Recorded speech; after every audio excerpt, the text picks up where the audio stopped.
down, I know you got me, baby.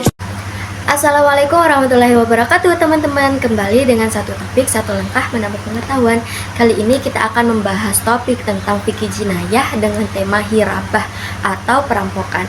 Jadi tonton videonya sampai akhir ya. Teman-teman, hirabah dalam kajian fikih jinayah merupakan salah satu bentuk kejahatan berat yang mendapatkan perhatian serius dalam hukum Islam.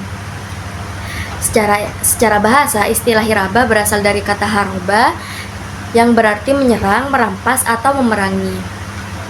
Dari makna ini dapat kita pahami bahwa pelaku hirabah dianggap seperti orang yang mengobarkan perang terhadap keamanan dan ketentraman masyarakat. Secara istilah, para ulama fikih mendefinisikan hirabah sebagai tindakan kriminal yang dilakukan oleh individu atau sekelompok orang dengan cara menghadang di jalan umum menggunakan kekerasan atau ancaman senjata dengan tujuan untuk merampas harta, melukai, menakut-nakuti, bahkan membunuh tanpa hak. Mereka yang melakukan hirabah adalah dihukum dengan dikucilkan, dieksekusi, disalibkan, atau tangan dan kakinya dipotong. Dasar hukum hirabah sebagaimana firman Allah Subhanahu wa taala yang terdapat dalam Quran surah Al-Maidah ayat 33. Yang mana artinya balasan bagi orang-orang yang memerangi Allah dan Rasul-Nya serta membuat kerusakan di bumi hanyalah dibunuh, disalib, dipotong tangan dan kaki mereka secara silang atau diasingkan dari tempat kediamannya. Yang demikian itu merupakan hinaan bagi mereka di dunia dan di akhirat kelak. Mereka mendapatkan azab yang sangat berat. Kemudian dasar hukum hirabah dalam Islam tidak hanya disebutkan dalam Al-Quran, tetapi juga diperkuat oleh beberapa hadis Nabi Muhammad yang menjelaskan tentang jenis kejahatan dan sanksinya, yang diriwayatkan oleh Abu Anas bin Malik radhiyallahu anhu. Hadis tersebut menunjukkan betapa seriusnya kejahatan yang tergolong hirabah karena mencangkup beberapa unsur seperti pembunuhan, perampokan harta, dan penyerangan terhadap keamanan masyarakat.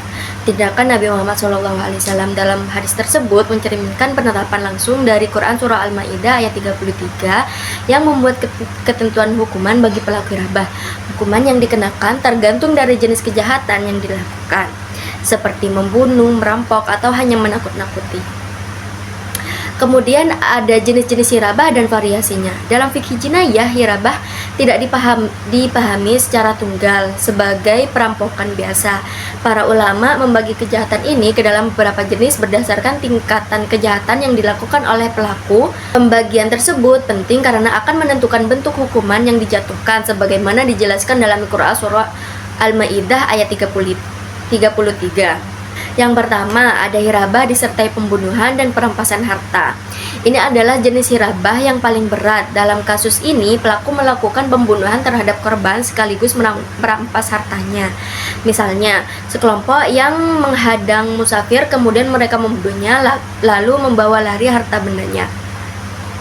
Peristiwa hirabah tersebut dihukumi dibunuh kemudian disalib. Kemudian yang kedua ada hirabah dengan pembunuhan tanpa merampas harta. Dalam bentuk ini pelaku membunuh korban tanpa mengambil hartanya. Peristiwa hirabah tersebut hanya dihukumi dibunuh karena telah mencabut nyawa orang lain tanpa hak. Kemudian yang ketiga ada hirabah dengan perampasan harta tanpa pembunuhan.